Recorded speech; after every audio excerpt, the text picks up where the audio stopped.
பரிசுத்த நாமத்துக்கு ஸ்தோத்திரம். இன்றைய தினத்துக்கான தேவனுடைய வார்த்தையானது நீதிமொழிகள் 14வது அதிகாரத்திலே 26வது வசனத்தை பார்க்கும் பொழுது, கர்த்தருக்கு பயப்படுகிறவனுக்கு திட நம்பிக்கை உண்டு என்று சொல்லி பார்க்கிறோம். கர்த்தருக்கு பயப்படுவதனால நமக்கு எல்லாரும் தெரிந்த காரியம்தான், தீமையை விட்டு விலகுவது தான் கர்த்தருக்கு பயப்படுகிற ஒரு காரியம். அஞ்சு நடுங்குவதல்ல. ஆகவே தேவன் அதை விரும்புகிறார். கர்த்தருக்கு பயப்படுகிற மனுஷனுக்கு திட நம்பிக்கை அவனுக்கு உண்டு. அதாவது அவன் நம்பிக்கையில் திடனாக இருப்பான். எந்த ஒரு காரியத்திலையும் அவன் நம்பிக்கையில் இல்லைன்னா உறுதியாக இருப்பான். நம்பிக்கையில் கர்த்தர் மேலே வைத்திருக்கிற ஒரு நம்பிக்கை. ஏன்னா அவருக்கு பயப்படுகிற மனுஷனுக்கு, தேவனுக்கு பயப்படுகிற மனுஷனுக்கு திட நம்பிக்கை உண்டு. நம்பிக்கையில் அவன் திடனாக இருப்பான். நம்பிக்கையில் அவன் உறுதியாக இருப்பான். அவன் நம்பிக்கை உள்ளவனாக இருப்பான். அது மாத்திரம் நம்மளை தொடர்ந்து நம்ம கீழே அதே வசனத்திலே அந்த 26 தொடர்ந்து பார்க்கும்போது, அவன் பிள்ளைகளுக்கு அடைக்கலம் கிடைக்கும் என்று சொல்லி பார்க்கிறோம். அவன் பிள்ளைகளுக்கு, எவன் பிள்ளைகளுக்கு? கர்த்தருக்கு பயப்படுகிறவனுடைய பிள்ளைகளுக்கு அடைக்கலம் கிடைக்கும். அதாவது பாதுகாப்பு உண்டாகும். பிள்ளைகளோடு தேவனுடைய பாதுகாப்பு இருக்கும் என்று சொல்லி பார்க்கிறோம்.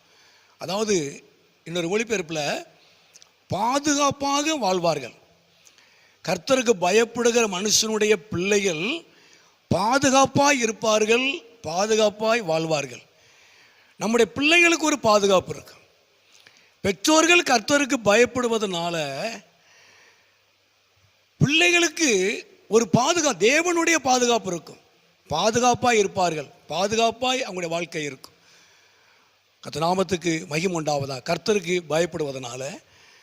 மூன்றாவதாக 7வது வசனத்தை பார்க்கும் பொழுது, கர்த்தருக்கு பயப்படுதல் ஜீவ ஊற்று என்று சொல்லி பார்க்கிறோம். கர்த்தருக்கு பயப்படுதல் ஜீவ ஊற்று. அதாவது அந்த யோவானிலே கூட வாசிக்கிறோம் 4:14, நான் அவனுக்கு கொடுக்கும் தண்ணீர் அவனுக்குள்ள நித்திய ஜீவ காலமாய் ஊறுகிற நீரூற்றை போல இருக்கும் என்று சொல்லி பாரு. நான் அவனுக்கு கொடுக்கிற தண்ணீர், அதாவது அவனுக்குள்ள ஊறுகிற, அவனுக்குள்ள நித்திய ஜீவ காலமாய் என்று சொல்லப்படுது. அதாவது நித்தியமாய் ஜீவகாலமாய் ஊறுகிற நீர் ஊற்றாய் இருக்கும். அவனுக்கு ஒரு காலமும் தாகம் உண்டாகாது என்று சொல்லி பார்க்கிறோம்.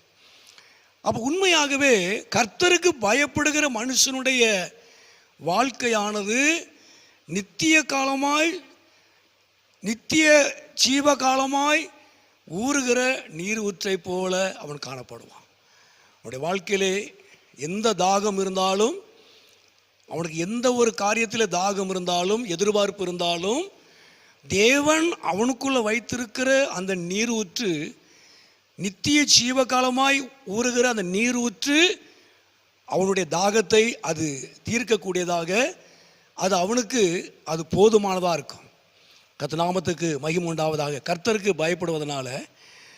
4வது கர்த்தருக்கு பயப்படுவதனால அதே வசனத்தில் மரண கண்ணிகளுக்கு தப்பலாம் என்று சொல்லி பார்க்கிறோம். கர்த்தருக்கு பயப்படுகிற மனுஷன் மரண கண்ணிகளுக்கு அவன் தப்புவான். கர்த்தர் மகிமை. எந்த விதமான சத்துரு வைத்திருக்கிற கண்ணிகளுக்கெல்லாம், வஞ்சகத்துக்கெல்லாம் அவன் தப்பித்து கொள்ளுவான் என்று சொல்லி நான் வேதத்தில் நான் வாசிக்கிறோம். மரண கண்ணிகளுக்கு அவன் தப்புவிக்கப்படுவான் என்று சொல்லி வேதத்தில் வாசிக்கிறோம். கடைசி 5வதாக நீதிமொழி 10:27 வாசிக்கிறோம். கர்த்தருக்கு பயப்படுதல் ஆயுசு நாட்களை பெருக பண்ணும். ஒரு மனுஷன் கர்த்தருக்கு பயப்படுவதனால அவனுடைய ஆயுசு நாட்களை தேவன் பெருக பண்ணுவார். கர்த்தர் நாமத்துக்கு மகிமை உண்டாவதாக. நம்ம அநேக காரியங்களை சொல்லலாம். கர்த்தருக்கு பயப்படுவதனால வரக்கூடிய நன்மைகளை நம்ம அதிகமாய் வேதத்திலே பார்க்கலாம், வேதத்தின் அடிப்படையில். ஆனால் 5 காரியங்கள் சொல்லியிருக்கிறேன். கர்த்தருக்கு பயப்படுவதனால அவன் நம்பிக்கையில் திடனாக இருப்பான். அவனுடைய பிள்ளைகளுக்கு தேவன் பாதுகாப்பாக இருப்பார். அவனுடைய பிள்ளைகள் பாதுகாப்பாய் காணப்படுவார்கள், வாழ்வார்கள். கர்த்தருக்கு பயப்படுவதனால அவன் ஜீவ ஊற்றை போல இருப்பான். கர்த்தருக்கு பயப்படுவதனால மரண கண்ணிகளுக்கு அவன் தப்புவிக்கப்படுவான். கர்த்தருக்கு பயப்படுவதனால அவனுடைய ஆயுசு நாட்கள் பெருகும். உண்மையாகவே இந்த நாட்களிலே நாம் கர்த்தருக்கு பயப்படுவதனால தேவன் நமக்கு கொடுக்கப்படுகிற ஆசீர்வாதம் எல்லாவற்றுக்கும் மேலாக நம்முடைய பிள்ளைகளுக்கு ஒரு பாதுகாப்பு இருக்கும். பெற்றோர்கள் கர்த்தருக்கு பயப்படுவதனால கர்த்தருக்கு பயப்படுகிற மனுஷனுடைய பிள்ளைகளுக்கு ஒரு நல்ல ஒரு பாதுகாப்பு இருக்கும். அவங்க பாதுகாப்பாய் காணப்படுவாங்க, பாதுகாப்பாய் அவர்கள் வாழ்வார்கள். நம்முடைய பிள்ளைகளுக்கு தேவனுடைய பாதுகாப்பு உண்டாகும். ஆகவே நாம் பெரியவங்களாக இருந்தாலும் சின்னவர்களாக இருந்தாலும் நாம் கர்த்தருக்கு நாம் பயப்பட வேண்டும். ஏன்னா கர்த்தருக்கு பயப்படுகிற பெரியோரையும் சிறியோரையும் தேவன் ஆசீர்வதிக்கிறவர்.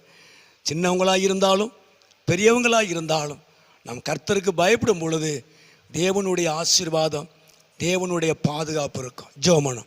எங்களை அதிகமாக நேசிக்கிற நல்ல பிதாவே, அருமையான இந்த நேரத்துக்காக நன்றி செலுத்துகிறோம். ஆண்டவரே, இந்த சத்தத்தை கேட்டுக்கிற அருமையான நம்முடைய பிள்ளைகளையும் குடும்பங்களையும் என் தேவன் ஆசீர்வதியும், நம்முடைய நாமத்தை மகிமைப்படுத்தும். நீர் மகிமையான காரியங்களை செய்யும். இயேசுவின் நாமத்தில் ஜெபிக்கிறோம் நல்ல பிதாவே. ஆமேன், ஆமேன்.